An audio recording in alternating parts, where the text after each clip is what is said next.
The most common mistake students make in SAT statistics questions is not knowing what standard deviation is. So let's talk about it.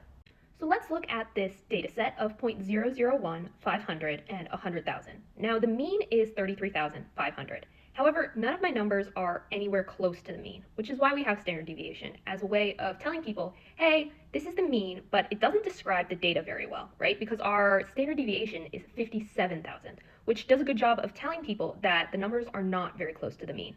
Now let's take a look at an example where the numbers are close to the mean. Here I have 5.999, 6, and 6.001. Now the mean is 6, which describes the numbers pretty well, and so we have a very, very small standard deviation. Now, on the SAT, you can always calculate standard deviation using the STDEV function that you saw me use in Desmos. However, more often than not, you are going to be asked to compare two different graphs, and they're going to ask you which one has the higher or the lower standard deviation. So let's look at an example from the Blue Book question bank. So we're being asked to compare the standard deviation of dataset A and dataset B. Now both datasets appear to have a mean of about 13. But if we look at dataset A, we see there are a lot more values close to 13. They're very much bunched up near the mean.